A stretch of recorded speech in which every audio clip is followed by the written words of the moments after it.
Connor Fischetti Band. All right, so I wanted to start off with some compliments. Thank you. Niko, it's got insane chops on the drums. Obviously, Devin, we talked earlier. Your bass playing is incredible. Right now. Oh yeah. What does he mean by And then Connor, you're a phenomenal singer. Thank you. And songwriter. I appreciate that the full playthrough of the album sounded great. Thank you so It's much. like especially live too. Like seeing a local artist live and then hearing their full product like that, and it sounds that good it was special. It was really cool. I love that so much. It happened at a particularly kind of important, I guess, point in my life as well. And yeah, I wanted to have a show where we pretty much got some of the best talent in the Lansing area and just have them all do one big show, and it was packed and the vibes were great. And I I was a little concerned at first because I was like people weren't really like dancing as much as I would have thought, and then I was realizing later on, or they were telling me later on, that it was just because everybody was so packed in.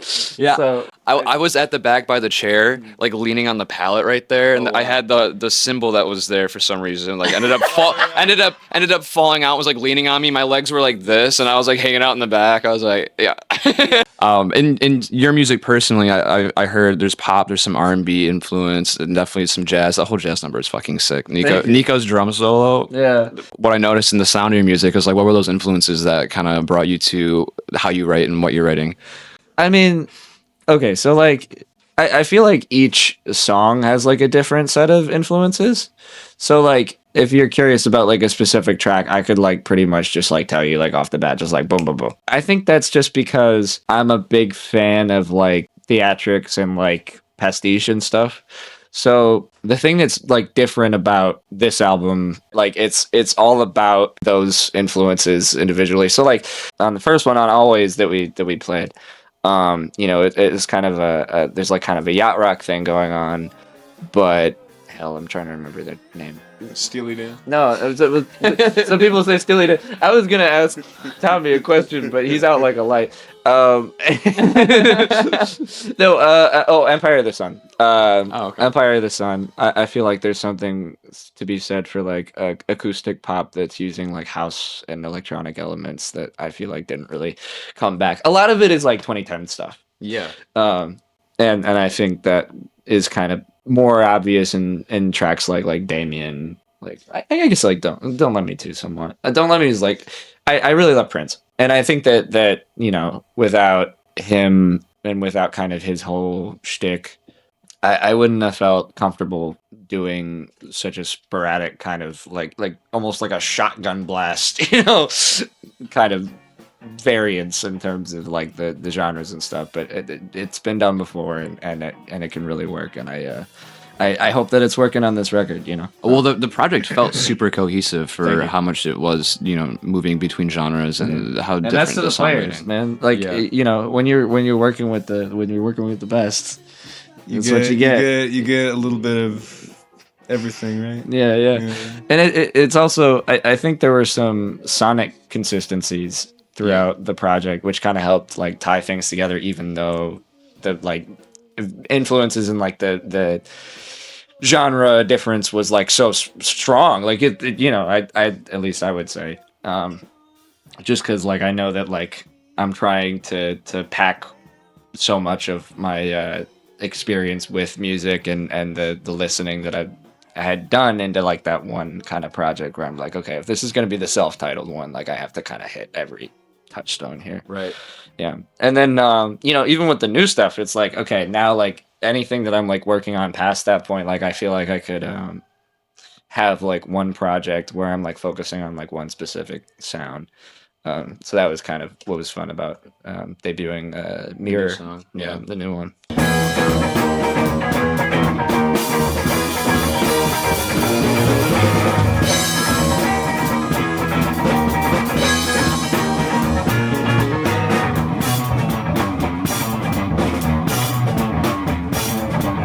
Yeah, no, I'm excited to keep working and keep meeting people, making connections and stuff, and just having a ball. Yeah. And people can find that last project on Bandcamp and SoundCloud. And I wanted to touch on that as well in our interview because there's obviously no ethical way to consume music via streaming platforms. So I'm sure that factored into why you chose Bandcamp and SoundCloud. But I wanted you to speak on that yourself and your feelings towards it. Yeah, so I mean, I put out a post on Instagram before that was kind of summarizing the dispute that we were having. I think I should definitely say this. So in terms of our label and all of the artists that we have on here, we have a distribution deal that recently the Orchard, which is a subsidiary of Sony. And that is how we can stay independent, and that's how we can finance ourselves, and that's how we can make our own living at this. Due to Spotify reissuing their contracts and making changes to adapt to things like AI music and all this crap, then a lot of the labels have followed suit. That directly impacted us, in that they basically were strong arming us to re-sign a contract with all of these BS provisions that would also take a lot of money away from like what we would be putting into it, and it would be used to refinance the Orchard. And it's like, Sony doesn't need our money. Sony doesn't need more money. Yeah, so it's mainly us just kind of like standing our ground on that. So we're not going to resign. We're going to keep the deal that we have, and they can shelve our records as long as they want, but screw private equity. Yeah. Fuck off. Let us put it on our streaming services instead of trying to get us to sign this bullshit contract. You don't want to have AI. Hey, can I make like a Connor Fischetti song, but like have it be about like Fuddruckers? You ever been to Fuddruckers? There was one day Tommy like showed me like this fucking like this AI bullshit thing where he was like, yeah man, I could like we can make our own song with just like prompts, and like he's like, tell me the prompts, Devin. I was like, okay, Corey Feldman. He's like, oh, what's Corey Feldman doing? He's like, oh, he's at Fuddruckers. Like, what the fuck is Fuddruckers? Like, that's like a thing. And then made this stupid like math rock, like, I'm Corey Feldman, I'm at Fuddruckers. Like, that's the whole thing, and it sucks ass. Yeah. I wanted to ask you personally because it seems like you're very well connected with the Ryan Records thing that's happening here. How important is this space? How important is it to the community? How does it feed into the community? And how It is is it? the community. Yeah. I mean, like this is the connective tissue. This is where we work. This is where we laugh. This is where we cry. This is where we bang shit and trip over cables and build things and go crazy, but we do it together. And it's you know Yeah. it's the right stuff. Yeah.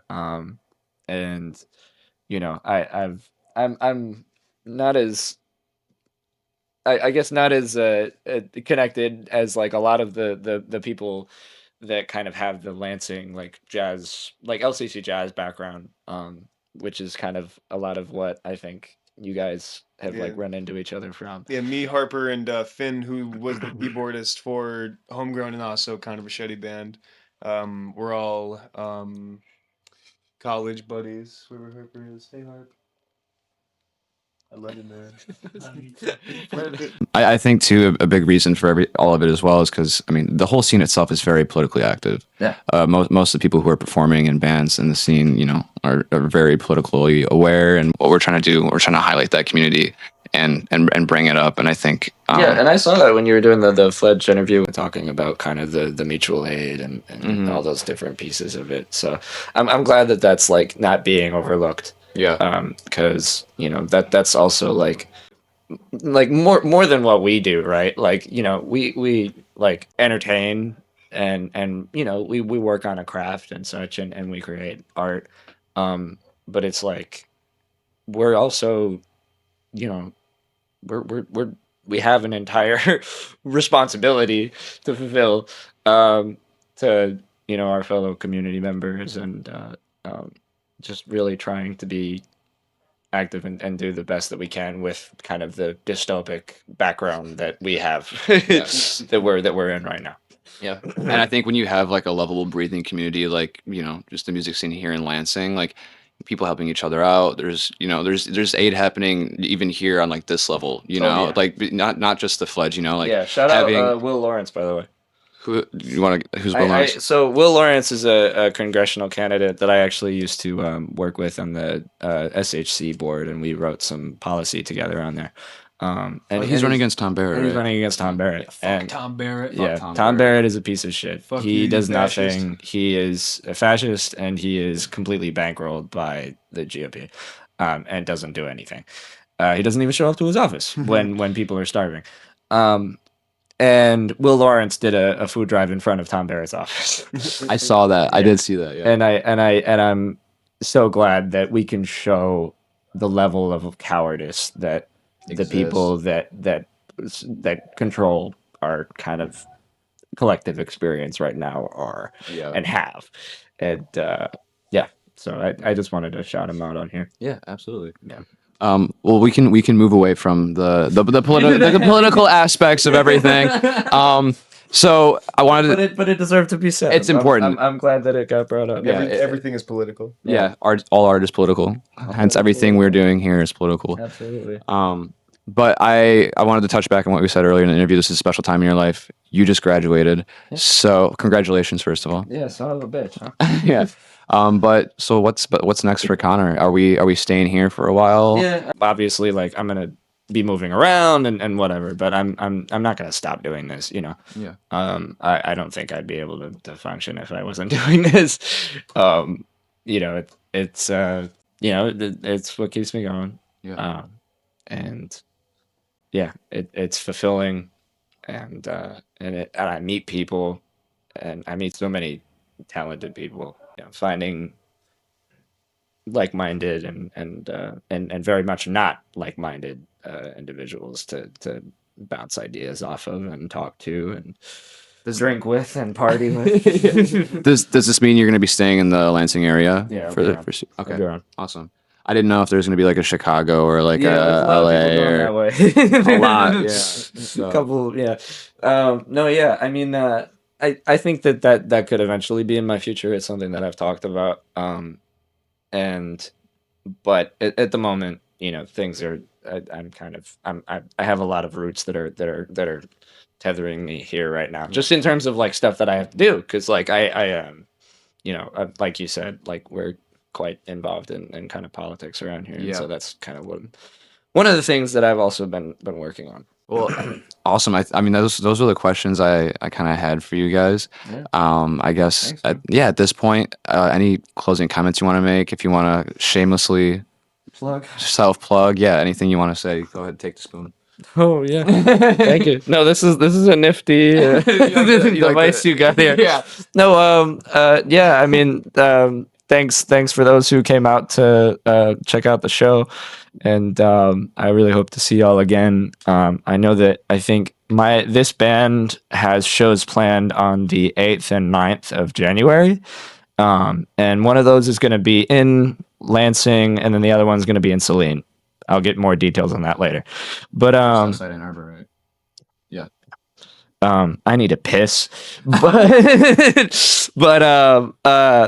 album is on Bandcamp. Please buy and support us, because I'm working on actually writing a program to do all of like the royalty splits that we have automatically, because there were so many really, really talented musicians that were on this project, namely this one, and because he was playing bass on every freaking song, and he's got writing, because those songs wouldn't be the same without you. So big ups to Devin. I'm going to hand him the spoon, and I'm going to take a massive piss. He left me with the mic.